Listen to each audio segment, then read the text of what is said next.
오늘 성금요일 기도회에 주실 하나님의 말씀은 신약성경 누가복음 23장 44절에서 49절의 말씀입니다.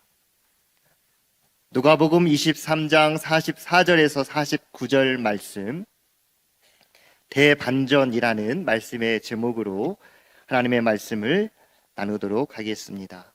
하나님 말씀 한 절씩 교독하겠습니다. 때가 제6시쯤 되어 해가 빛을 잃고 온 땅에 어둠이 임하여 제9시까지 계속하며 성소의 휘장이 한가운데가 찢어지더라. 예수께서 큰 소리로 불러 이르시되 아버지, 내 영혼을 아버지 손에 부탁하나이다 하고 이 말씀을 하신 후 숨지시니라. 그 된 일을 보고 하나님께 영광을 돌려 이르되 이 사람은 정녕 의인이었도다 하고 이를 구경하러 모인 무리도 그 된 일을 보고 다 가슴을 치며 돌아가고 예수를 아는 자들과 갈릴리로부터 따라온 여자들도 다 멀리 서서 이 일을 보니라. 아멘. 오늘 저녁의 말씀은 예수님이 운명하시던 바로 그 순간을 기록해준 하나님의 말씀입니다. 먼저 46절을 말씀을 봐주시면 예수님께서 큰 소리로 불러 이르시되 아버지, 내 영혼을 아버지 손에 부탁하나이다. 여기서 큰 소리라고 말하는 이 말은 마치 우리가 생각하기에 죽기 바로 직전에 큰 소리로 비명을 지르는 것 같은 그러한 모습처럼 우리에게 다가올 수 있지만, 실제로 이 표현은 유대인들이나 또 그 당시에 이 말씀을 읽었던 사람들에게는 이 의미가 단순한 고통의 울부짖는 소리가 아니라 하나님을 향한 기도였다라고 하는 것을 잘 알고 있습니다. 시편 22편 1절 2절 말씀 우리 함께 자막을 보시면서 눈을 따라 읽어봤으면 좋겠는데요. 내 하나님이여, 내 하나님이여, 어찌 나를 버리셨나이까. 예수님 운명하실 때 하셨던 그 말씀과 동일한 말씀입니다. 이것은 유대인들의 기도 형식이 되었습니다. 어찌 나를 멀리하여 돕지 아니하시오며 내 신음소리를 듣지 아니하시나이까. 내 하나님이여, 내가 낮에도 부르짖고 밤에도 잠잠하지 아니하오나. 여러분, 분명히 기도하고 있었던 그 모습을 이 시편을 통하여서도 발견하게 됩니다. 그러니까 예수님은 마지막 기도를 성부 하나님 앞에 드리고 있는 것이죠. 마지막 순간, 그 죽음의 순간 앞에 하나님께 그 마지막 소리를 기도의 외침으로 올려드린 것입니다. 예수님께서 십자가에 달리셔서 7가지 말씀을 해주셨는데요. 오늘 새벽에도 하나하나 우리가 읽어보았지만은 예수님께서 첫 번째 하셨던 내용의 말씀은 죄인들을 용서해달라는 용서의 기도였습니다. 그리고 내가 오늘 나와 함께 낙원에 있으리라, 이것이 두 번째 말씀이었습니다. 지금 우리가 다루고 있는 46절은 예수님의 마지막 7번째 말씀입니다. 그러니까 예수님께서 지상에서 육신을 입고 나서 그 마지막 내뱉은 그의 음성은 무엇이었느냐? 바로 내 영혼을 아버지 손에 부탁한다는 기도였던 것입니다. 여기서 부탁한다라는 말의 의미는 자신의 영혼을 아버지의 뜻과 나란히 둔다, 이렇게 이해하시면 좋을 것 같습니다. 그러니까 자신의 영혼을 하나님 앞에 부탁한다는 것, 의탁한다는 것은 내 뜻이 아닌 오직 하나님의 뜻, 그래서 내 뜻과 하나님의 뜻을 일치해 두겠다라고 하는 마지막 기도를 하나님께 올려드리는 것이죠. 예수님의 마지막 겟세마네 동산에서의 기도, 그때도 예수님은 이렇게 기도했습니다. 하나님, 내 뜻이 아니라 아버지의 뜻, 내 원이 아니라 아버지의 원대로 되기를 원하나이다. 하나님 앞에 마지막 자신의 영혼을 올려드리는 그 순간에도 동일한 기도를 지금 드리고 있는 것이죠. 자신의 뜻과 내 의지가 아닌 오직 하나님 아버지의 뜻을 내가 올려드리기를 소망합니다. 나의 영혼을 받아주시옵소서. 우리는 예수님 양편에 함께 매달렸던 그 두 강도의 이야기를 잘 알고 있습니다. 한편 강도는 예수님을 향하여서 입에 담을 수 없는 말로 저주하였지만, 다른 편의 강도는 예수님께 자신의 영혼을 맡기는 기도를 올려드립니다. 나를 기억하여 주십시오. 당신의 나라에 임할 때에 나를 기억하여 주십시오. 여러분, 이 말씀과 함께 오늘 예수님께서 마지막 하나님 아버지께 드렸던 이 기도, 내 영혼을 아버지께 부탁드립니다. 이 두 가지 기도를 우리의 일생 가운데 기억하고 마지막 순간 이 기도를 드릴 수 있다면 우리는 주님 맞을 준비가 된 것입니다. 나를 기억하여 주시옵소서. 당신의 나라가 임할 그날이 올 텐데 주여 나를 기억하여 주시옵소서. 그리고 내 영혼을 아버지께 부탁하나이다. 오늘 성금요일 기도회를 통해 특별히 누가복음, 이 누가가 이해했던 예수님의 그 죽음, 이것이 우리에게 주는 그 교훈에 대해서 말씀을 통해 샅샅이 생각해 보길 원합니다. 한마디로 요약하면 뭐냐? 십자가를 통해 이룬 대반전의 역사가 기록되어져 있다라고 이렇게 볼 수 있습니다. 운명하시기 전까지 예수님은 철저히 약해지셨습니다. 처참해졌고 따르던 모든 사람들이 그를 버렸습니다. 보통 사람들만 버린 것이 아니라 예수님과 동고동락하며 3년간 함께하였던 충성스럽게 생각되었던 그 제자들마저 예수님을 버리게 됩니다. 뿔뿔이 흩어지고 그 자리를 모면하기 위하여 도망칩니다. 그런데 예수님이 십자가에 달리심으로 예수님 운명하시는 그 순간부터 놀라운 대반전이 일어나는 것이죠. 오늘 본문은 그 이야기를 우리에게 해주고 있습니다. 6절로 구성되어져 있는데요, 44절을 보게 되면 자연현상이 예수님의 죽으심을 특별한 죽음으로 묘사해 주고 있습니다. 또 45절을 보시면 성소의 휘장이 찢어지는 그런 있을 수 없는 일이 발생한 사건이 나타났다라고 하는 것을 보여주고 있습니다. 그리고 46절에 예수님은 아버지 손에 자신의 영혼을 부탁하고 숨을 거두신 다음 47절에서 백부장이 예수님을 인정하는 고백을 드리게 됩니다. 그럼 어떤 고백이었습니까? 이 사람은 정녕 의인이었도다. 이 고백을 하는 것이죠. 또 48절을 보니까 이를 구경하러 모인 무리들도 예수님의 죽으심을 보면서 자신들의 잘못을 뉘우치고 후회하면서 가슴을 치고 돌아가는 장면이 기록되어져 있고요. 49절에는 갈릴리로부터 따라왔던 많은 여인들이 멀리서 예수님의 운명하시는 그 모습을 지켜보며 그 일을 바라보는 모습으로 말씀이 마무리되고 있습니다. 물론 오늘의 이 말씀만으로는 이 말씀 자체가 미완성의 말씀입니다. 최종적 결론이 어떻게 났는지는 오늘 본문의 말씀이 기록해 주고 있지는 않습니다. 이것은 부활하신 예수님을 만난 이후에 모든 의미가 그들 가운데 드러나게 되는 것이죠. 그러나 오늘 본문에서도 예수님의 이 죽으심으로 나타난 대반전의 교훈을 우리는 충분히 깨달을 수 있습니다. 자, 이제 하나씩 일어난 사건의 의미를 통하여서 대반전의 교훈을, 이 십자가의 죽으심을 통하여 이루신 하나님의 그 놀라운 대반전의 역사를 우리가 묵도하기를 바랍니다. 여러분, 44절의 말씀을 보시면은 예수님 운명하시는 그 순간에 놀라운 자연 현상이 일어납니다. 44절 보십시오. 제6시쯤 되어서 해가 빛을 잃고 온 땅에 어둠이 임하더니 제9시까지 계속되고 9시에 드디어 예수님께서 운명하신 것입니다. 6시나 9시 이렇게 나와 있는 이 성경의 6시, 9시는 유대인의 시간표입니다. 유대인의 시간이에요. 이걸 우리의 시간으로 환산하면 여기에다가 6시간을 더하시면 됩니다. 그러니까 6시라고 하는 것은 6시간을 더하면 정오가 되는 것이고, 그리고 9시는 오후 3시가 되는 것입니다. 예수님께서 정오에 십자가에 매달리시기 시작하시면서 오후 3시가 되셔서 우리 주님께서는 운명하셨습니다. 그런데 그때 어떤 일이 일어났습니까? 해가 빛을 잃었다. 온 세상에 그 빛이 잃어감을 통하여서 어둠이 임하게 되었다. 두렵죠. 이것은 요엘서에 기록되어 있는 세상의 마지막 날의 모습을 압축해서 설명해 주고 있습니다. 요엘서의 예언이 이루어지고 있는 것이죠. 세상 마지막 날 심판의 모습, 이것은 예수님의 그 죽으심의 장면과 연결되었다는 것입니다.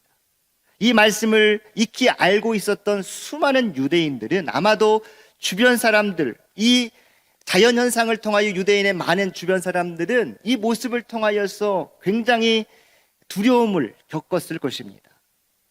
이때 45절을 보니까 이러한 자연현상과 더불어서 일어난 사건이 발생합니다. 성소의 휘장이 그대로 한가운데로 찢어지는 일이 발생한 것이죠. 성소의 휘장이라면 여러분 어떤 부분일까요? 제가 사진 2장을 준비했는데 하나씩 봤으면 좋겠습니다. 먼저 첫 번째 사진, 이 사진을 보시면 이것은 옛날 성막의 모습을 재현한 사진입니다. 나중에 짓게 될 솔로몬 성전도 기본적으로 이 성막의 구성을 그대로 본땄다라고 하시면 우리가 되겠습니다. 여러분이 성막 사진 가운데를 보시면 굴뚝에서 이렇게 연기가 나오는데 이게 굴뚝에 나오는 연기가 아니라 그 구름 기둥으로 그들을 인도하시는 그 모습을 형상화한 것입니다. 그럼 성소 안 그 단면도를 한번 보시면요, 이렇게 길쭉하게 성소의 그 단면이 이렇게 구성이 되어 있는데 지성소와 성소로 구분이 되어져 있습니다. 성소와 지성소의 개념에 대해서 다 여러분에게 이 시간 설명드릴 수는 없고, 지성소는 지극히 거룩한 장소로서 하나님의 법궤가 위치해 있고, 이곳은 대제사장이 대속죄일 날 들어갈 수 있는 아주 거룩한 장소였습니다. 그리고 지성소와 성소 전체의 길이 중에서 3분의 1은 지성소, 그리고 3분의 2는 성소, 이렇게 되어 있다. 이렇게 이 정도까지 여러분 이해하시고요. 오늘 여러분께서 여기에서 이 단면도를 통해서 보실 때 찢어진 성소의 휘장의 위치를 한번 보시기 바랍니다. 여기 기둥이라고 써있는 검정색 4개 볼록볼록 나온 게 있죠. 그 부분이 휘장의 기둥 부분이고 거기에 걸려있는 휘장이 찢어진 것입니다. 여러분 그렇게 이해하시면 되겠습니다. 이 휘장은 정상적으로 찢어지는 것이 대단히 어렵습니다. 어떤 분들의 주장에 의하면 황소가 양쪽 끝을 잡고 힘있게 당겨도 찢어지지 않을 정도로 그 휘장이 단단하게 이렇게 매듭되어져 있다라고 이야기하고 있습니다. 이것이 찢어질 정도라고 한다면 굉장히 강력한 힘이었겠죠. 그런데 이것을 영적인 눈으로 보면 더욱더 이 휘장은 찢어질 수 없는 그러한 것입니다. 왜냐하면 하나님 아버지께서 만들어 놓으신 거룩함의 구별점, 거룩함의 구분점이 되는 것이 바로 이 휘장이기 때문에 그렇습니다. 그러니까 오직 누구만 찢을 수 있냐면 그 구별점을 구별해 놓으신 하나님만이 찢을 수 있다라고 하는 것이죠.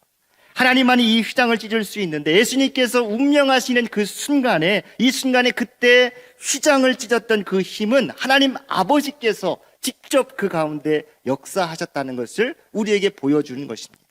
휘장이 찢어졌다는 것은 예수님이 십자가를 지시던 이전과 그리고 예수님이 십자가를 지시고 우리를 위하여 죽으신 그 죽음 이후에 하나님께서 이 세상을 다스려 왔던 그 통치의 방법이 완전히 달라졌다라고 하는 대반전의 역사를 우리에게 보여주고 있는 것입니다. 하나님은 휘장이 찢어지는 이 사건을 통하여 하나님의 통치 방법을 완전히 다르게 하셨습니다. 그 모습을 휘장이 찢어지는 이 사건을 통하여 상징적으로 또 가시적으로 모든 백성에게 보여주신 것이죠. 이 휘장은 하나님께서 찢으신 것입니다. 이것을 바라보고 있던 사람들이 반응하기 시작합니다. 세 종류의 사람이 반응하는데요. 47절로 가보시면 백부장이 예수님의 죽으심 앞에 영적인 반응을 일으키는 것을 볼 수 있습니다. 또 48절을 보시면 구경꾼들의 반응이 나옵니다. 또 49절에는 예수님의 지인들과 갈릴리로부터 따라와서 멀리 서서 십자가의 모습을 바라보고 있는 여인들의 반응이 나오고 있습니다. 여기 우리가 좀 자세히 눈여겨볼 필요가 있습니다. 그럼 백부장이 누구입니까? 백부장은 로마의 군인이죠. 사실 백부장은 예수님의 십자가 처형을 처음부터 그 끝까지 그 사형을 집행했던, 진두지휘했던 로마의 고급 장교입니다. 언도는 빌라도가 내렸지만 십자가를 지시는 그 순간부터 마지막까지 그 모든 일들을 동행하며 치러냈던 사람이 누구냐? 바로 이 로마 군인 백부장입니다. 예수님의 십자가 사건에서 가장 중요한 목격자가 있다면 누구겠습니까? 백부장입니다. 그는 처음부터 마지막까지 가장 가까이에서 한순간도 한눈 팔지 않으며 예수님의 그 죽으시는 모습을 지켜본 사람입니다. 그런데 그 사람이 바뀐 것입니다. 대반전입니다. 그 사람이 예수님을 증언하고 있는 것, 대반전입니다. 바른 신앙 고백으로 예수님은 참 하나님의 아들이라는 사실을 증언한다는 것, 놀라운 반전입니다. 백부장의 이 놀라운 증언을 복음서는 각기 조금씩 다른 표현으로 표현해주고 있는데요. 함께 보겠습니다. 먼저 오늘 본문의 말씀 보시면은 백부장이 뭐라고 말합니까? 이 사람은 정령 의인이었도다. 이 사건에 대해서 마태와 마가는 뭐라고 말씀하고 있습니까? 먼저 마태복음은 이는 진실로 하나님의 아들이었도다. 마가복음도 비슷한 표현합니다. 이 사람은 진실로 하나님의 아들이었도다. 마태와 마가는 십자가에서 죽임당한 그 예수님을 보는 백부장의 고백을 진실로 하나님의 아들이었도다라고 동일하게 증언하고 있습니다. 그런데 누가복음은 그는 정령 의인이었도다 이렇게 기록해주고 있습니다. 그럼 누가가 보고 있는 이 관점에서 백부장의 고백은 예수님이 그냥 하나의 훌륭한 사람, 예수님이 그저 괜찮은 사람, 그 정도의 주장으로 그친 것일까요? 그렇게 보는 게 맞을까요? 그렇지 않습니다. 예수님께서 하나님의 아들이라고 하는 이 고백과 이 사람은 정령 의인이었도다라고 하는 이 누가복음의 표현은 원칙적으로는 같은 내용의 고백인 것입니다. 예수님의 신성을 인정하는 내용이죠. 제가 말씀을 준비하면서 이 부분에 대해서 좀 깊이 들어가 볼까? 아니면 그냥 스칠까? 고민을 잠깐 했습니다. 네, 이런 기회가 또 없겠다 싶어서 조금 더 깊이 나누고자 합니다. 예수님을 향한 이 백부장의 신앙 고백이 기록된 마가복음은 독특한 마가복음만의 특성이 있습니다.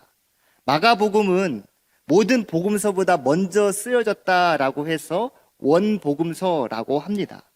그래서 이 원복음서는 모든 복음서를 기록하는 기초 자료가 되기도 했습니다.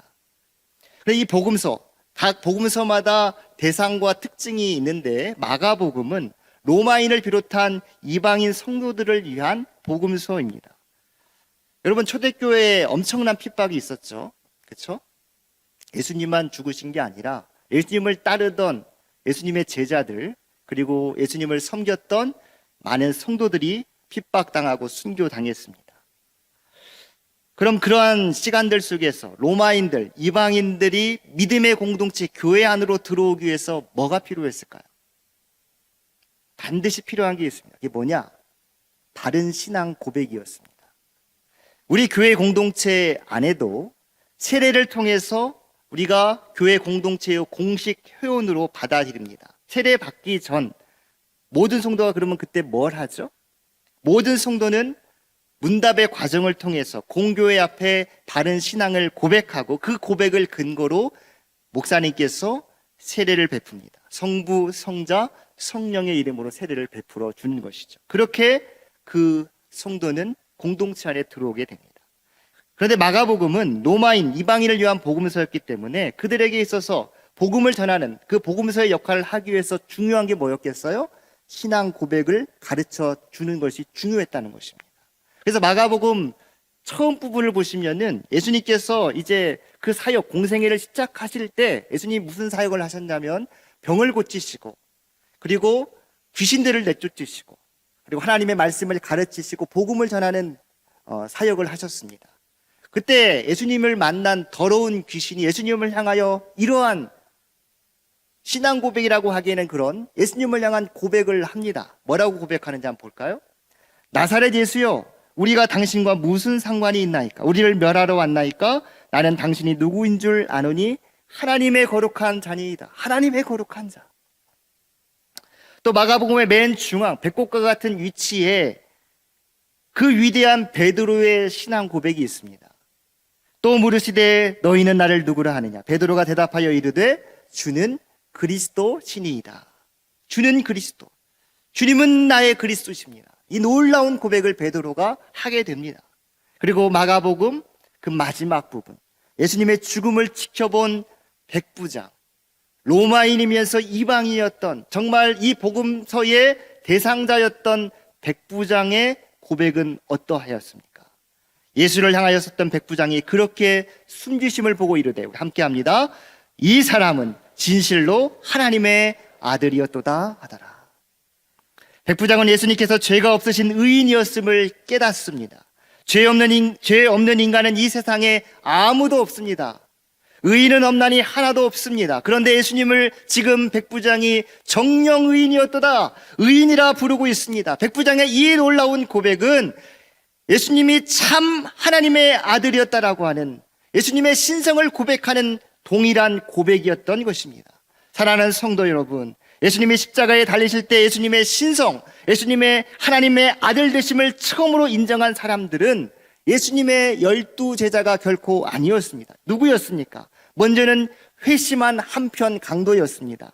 당신의 나라가 임하실 때에 하나님의 나라가 있다는 것을 알고 그 나라가 당신의 나라, 아버지의 아들, 하나님의 아들, 예수님의 나라라는 것을 알았습니다. 그랬기 때문에 그 순간 나를 기억하여 주십시오, 이렇게 고백하는 것이죠. 백부장 또한 로마의 구인이었고 예수님의 12 제자가 아니었음에도 불구하고 예수님께서 죽임당하는 그 사형의 집행을 당하는 모든 순간들을 목도하는 그 모든 모습들을 보면서 이분이야말로 진짜 하나님의 아들이구나, 유대인들이 기다리던, 온 인류가 기다리던 메시아구나, 이것을 그의 고백을 통해 입증해 주고 있는 것이죠. 백부장의 이러한 고백은 참으로 예수님에 대한 바른 입증이었습니다. 이방인의 입술을 통해 참 하나님의 아들 되심을 고백한 이 고백은 십자가 사건이 이뤄낸 놀라운 대반전의 연속이었습니다. 자, 두 번째, 예수님 곁에 있었던 사람들로 한번 가보겠습니다. 48절인데요. 구경꾼들이 있었습니다. 성경을 보시면 이 구경꾼들이 누구였는지 확인해 볼 수가 있는데요. 예수님께서 십자가에 달리시던 그 장면 35절 말씀으로 가보시면 35절에 백성들은 서서 구경을 하는데 이렇게 기록되어져 있습니다. 그럼 구경하러 온 사람들은 어떤 사람들이었을까요? 구경하러 온 사람들은 어떤 마음으로 지금 이 십자가 죽음의 현장까지 찾아왔을까요? 그냥 놀러, 그냥 구경하러 왔을까요? 그건 아닌 것 같아요. 이들은 예수님이 정말 자신이 다른 사람을 구할 메시아라고 하는 이 헛된 이야기를 하다가 허망하게 죽어가는 그 모습을 한 번 더 확인하고 싶어서 그 자리에 참석한 것입니다. 그런데 막상 예수님께서 십자가에 달리시는 그 모습을 보면서 이들에게 어떤 마음이 들게 됩니까? 내가 잘못했구나, 우리가 정말 큰 실수를 했구나 라는 생각이 든 것입니다. 그래서 가슴을 치면서 집으로 돌아간 것이죠. 여러분, 이 말씀에는 굉장히 중요한 복선이 깔려져 있습니다. 이들은 후회했지만 이들의 경험상 죽은 예수는 더 이상 어떤 일을 할 수 있는 사람이 아니었습니다. 예수의 죽음을 보면서 의로운 사람을 죽였다라고는 자신들의 실수에 대한 후회는 했겠지만 이것이 이 사람들의 인생을 바꿀 수 있는 것은 아니었습니다. 그런데 이들은 가슴을 치고 돌아가고 있습니다. 후회했던 사람들이죠. 여러분, 여기에 깔려있는 복선이 무엇이겠습니까? 예수님께서 십자가에 죽으신 지 사흘 만에 부활하시고 그들의 제자를 만나시고 성도들을 만나실 때 그 부활의 소식을 들은 다음에 이들이 예수님 앞으로 나오게 되었다라고 하는 이 놀라운 복선이 깔려있는 것입니다. 지금은 그저 가슴을 치고 후회하면서 돌아가고 있지만 예수님이 정말 살아나셨다는 얘기를 듣는 그 순간 이들은 다시 예수님 앞으로 나올 수 있는 바로 준비된 믿음의 사람들로 예정된 사람이라는 것을 보여주고 있는 장면인 것이죠. 다음 49절에 여인들이 기록되어 있습니다. 이 여인들은 멀리서 예수님이 십자가에 달리시는 그 사건을 바라보는 자들이었습니다. 왜 이들은 멀리서 예수님의 십자가의 죽음 사건을 바라보고 있는 것일까요? 두려웠죠. 십자가에 가까이 가기에는 모든 상황이 너무나도 두려웠습니다. 갈릴리 지역에서부터 따라온 여인들이었기 때문에 이들은 십자가 멀리서 십자가를 바라볼 수밖에 없었던 사람들이었죠. 이들은 계속 멀리 서서 이 일을 보고 있습니다. 이들은 어떻게 되었을까요? 예수님이 부활하신 다음 멀리서 바라보던 이 여인들 어떻게 되었을까요? 사실 이 여인들은 27절의 말씀을 보게 되면 가슴을 치며 십자가 지고 가는 예수님의 뒤를 따르던 슬피 울었던 그러한 여인들이었습니다. 그러니까 예수님 사역 당시에도 가까이 머물러 있었던 여인들, 그러나 막상 십자가를 치고 운명하시는 그 순간에는 두려운 나머지 그 앞으로 가지 못한 채 멀리 서서 보고 있었던 여인이었어요. 저는 이 장면을 보면서 이 여인들도 예수님이 십자가 지신 후 부활하신 다음에 예수님 앞에 누구보다 가까이 나와 예수님을 증언하는, 부활을 증언하는 예수님의 제자가 되지 않았을까라는 확신의 마음이 들었습니다. 그러한 복선이 저는 깔려 있다고 믿습니다. 이 여인들은 한때 예수님을 가까이 따랐지만 예수님이 그 십자가를 지는 순간에 두려워서 예수님을 멀리서 바라볼 수밖에 없었는데, 사실은 예수님의 죽음을 멀리서 바라본다는 것도 부활을 이해하고 난 다음에는 축복이 되었던 것이죠. 멀리서 바라봤던 그 십자가의 죽음의 현장, 이제 부활하신 주님을 만나고 확신이 되어서 그 십자가의 순간과 오버랩되는 그 순간, 그들은 죽음도 두려워하지 않는 예수 그리스도의 신실한 제자, 부활의 증인이 될 수 있었던 것입니다. 여러분, 예수님의 운명하는 십자가 밑에 있었던 세 종류 부류의 사람들을 이제 한번 종합적으로 정리해 보십시다. 백부장과 구경꾼들과 여인들이 있었습니다. 백부장은 가장 가까이에서 십자가 사건을 보았던 사람, 구경꾼들은 예수님의 돌아가시는 그 장면을 보면서 자신의 잘못을 뉘우치며 가슴치며 후회했던 사람, 그리고 여인들은 멀리서 두려움 나머지 예수님의 죽으심을 바라볼 수밖에 없었던 사람들입니다. 모두 다 연약한 자들이죠. 그런데 이 세 부류의 사람들에 관해서 오늘 성경은 공통적으로 기록하고 있는 한 단어가 있습니다. 바로 보았다라고 하는 것입니다. 보았다. 보았다. 백부장도 예수님의 십자가를 보았고, 구경꾼들도 예수님이 십자가에 돌아가신 그 장면을 보았고, 멀리 있는 여인들도 예수님의 십자가에 돌아가시는 장면을 보았다는 것입니다. 이 십자가를 본 이 사람들이 변화되어서 예수님께 다가와서 예수님의 부활을 증거하는 예수님의 제자들이 된 이 놀라운 반전이 십자가의 죽음 앞에 있는 것입니다. 사랑하는 성도 여러분, 우리는 어떻습니까? 우리도 백부장과 같은 그러한 사람들이 있을 것입니다. 전에는 정말 내가 예수님을 핍박했던 사람, 예수님을 믿는 것에 대해서 인정하지 않으려 하고 오히려 그러한 사람들을 향하여 조롱했던 그러한 사람 아니었습니까? 예수님의 십자가의 그 놀라운 복음 앞에 우리가 나오는 그 순간, 예수님의 그 십자가의 모퉁이 돌이 걸림이 되어 깨어지고 예수님 앞에 선 우리 모습들이 있는 줄 압니다. 혹 내가 백부장과 같은 경험이 있다면 오늘 백부장이 고백했던 것과 같이 예수님은 진실로 하나님의 아들이십니다. 예수님은 정령 의인이십니다. 예수님을 인정하는 바른 신앙의 고백으로 한 발 더 나아갈 수 있는 저와 여러분 될 수 있기를 바랍니다. 구경꾼과 같은 우리들은 없습니까? 전에는 믿음이 뭔지 잘 모르겠다, 그냥 가족의 평화로 그냥 구경하러 교회에 참석했던 그러한 분들 있지 않습니까? 왔다 갔다 하면서 아무 의미 없이 신앙생활하던 그러한 사람들, 그러한 사람들도 십자가의 죽음을 경험하며 십자가 앞에서 우리 주님을 만나기만 한다면 변화될 수 있는 것입니다. 우리 중 많은 분들은 멀리서 바라보는 여인과 같은 분들이 있을 것입니다. 모태신앙을 가졌고 20, 30년 이상 신앙생활을 했습니다. 교회에서 직분도 받고 이런저런 헌신도 하다 보니까 십자가에 가까이 있기보다는 십자가를 떠나지는 않았지만 그 십자가 안에서 정말 내 자신을 바라보고 십자가를 붙들고 신앙생활하는 것이 아니라 그동안 해왔던 대로 형식대로 살다 보니 어떠한 큰 문제 앞에 두려워서 더 이상 나아가지 못한 채 머물러 있는 그러한 우리들이 있지 않습니까? 사랑하는 성도 여러분, 우리의 신앙의 성숙을 위해서 다시 한번 십자가의 자리로 나아갈 수 있기를 소망합니다. 십자가의 자리로 나아가 부활의 주님을 만나는 주의 은혜가 있기를 소망합니다. 이제 말씀을 정리합니다. 우리 주님께서 십자가에서 죽으신 사건은 우리에게 하나님의 통치 방식을 바꾸는 대반전의 역사였습니다. 휘장 한가운데로 난 길로 인해서 우리는 누구든지 담대히 하나님 앞에 나아갈 수 있게 된 것입니다. 다시 45절로 가보시면 성소의 휘장이 찢어지는 장면, 우리 같이 한번 읽어볼까요? 성소의 휘장이 한가운데가 찢어지더라. 사실 누가복음의 이 휘장 찢어지는 모습은 마태복음, 마가복음과 조금 다릅니다. 마태복음, 마가복음은 이게 휘장의 모습이거든요. 그래서 위에서 아래로 이렇게 이런 식으로 찢어지는 모습입니다. 이게 마태복음과 마가복음에서 이야기하고 있는 휘장 찢어지는 모습이고요. 누가복음에서 이야기하는 거, 한가운데로 찢어졌다는 것은 바로 이렇게 찢어진 것입니다. 이해가 되십니까? 표현 자체가 다른 거죠. 위에서부터 아래로 찢어졌다는 것, 하나님께서 하시지 않으면 안 된다는 것이고요.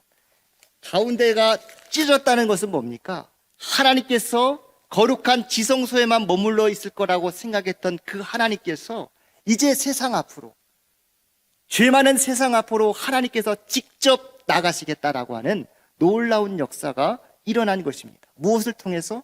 십자가의 사건을 통해서. 그러므로 히브리서 10장 19절 20절은 이 사건에 대해서 이렇게 설명해 주고 있습니다. 우리 같이 한번 읽어보겠습니다. 그러므로 형제들아, 우리가 예수의 피를 힘입어 성소에 들어갈 담력을 얻었나니 그 길은 우리를 위하여 휘장 가운데로 열어놓으신 새로운 살 길이요 휘장은 그의 육체니라. 아멘. 예수님의 육체가 십자가에 달려서 그 육체를 찢으심으로 그 육체 사이로 휘장 가운데로 지성소로 들어갈 수 있는 길이 열리게 된 것입니다. 새로운 살 길이 열리게 된 것입니다. 하나님의 역사가 일어난 것입니다. 십자가의 죽음, 그 죽음의 현장에서 머물러 있지 마시고 하나님께서 일하시고 행하셨던 하나님의 열심 앞에 우리 역시 백부장과 같이 바른 신앙의 고백의 자리로 나아갈 수 있기를 소망합니다. 구경꾼으로 머물러 있지 마시고 이제는 복음을 증거하는 복음 전도자로 다시 설 수 있는 은혜가 있기를 소망합니다. 두려움으로 머물러 있던 우리 성도들 다시 박차고 일어나서 예수 부활하셨네, 예수 십자가의 죽음이 곧 나의 죽음이었지만 예수 다시 사셨네라고 부활의 증인으로 살아갈 수 있는 저와 여러분이 될 수 있기를 소망합니다. 우리 모두가 이 십자가의 사건 앞에 내 죄를 깨닫고 하나님의 아버지 앞에 기도했던 그 기도를 다시 한번 우리가 올려드리고 주님 앞에 더 가까이 나아갈 수 있는 복음의 증인으로 일어설 수 있기를 주의 이름으로 축원드립니다.